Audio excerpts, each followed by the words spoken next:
হ্যাঁ, এত বড় জলসায় একটাও লোক নেই আজকে। আসলে ব্যাপারটা হচ্ছে সেদিন রাতটা প্রিয় ছিল, কারণ আজকে পুনিশল গ্রামে জলসা আছে, তাই 4-5টা বান্ধবী নিয়ে চলে যাচ্ছিলাম একসাথে।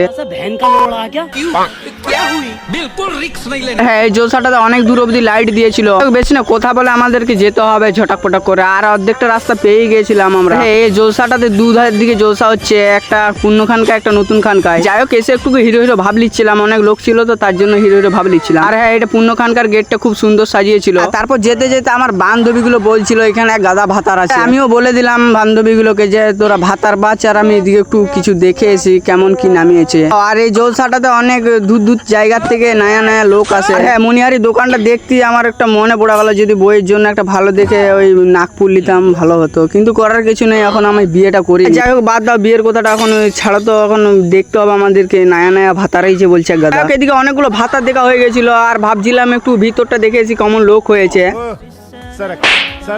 তোমাদেরকে আর একটা কথা বলা হলো নি, এখানে প্রত্যেক বছরই 2 দিন জলসাটা হয়। যাই হোক, অনেক রাত হতে চলছে, আর এদিকে আমাদেরকে বাড়ি যেতে হবে, লোকও কমে গেছে, তাই ভাবছিলাম বাড়ি চলে যাবো। তোমরা যদি পুনিশল থেকে দেখে থাকো অবশ্যই একটা কমেন্ট করে যাবে।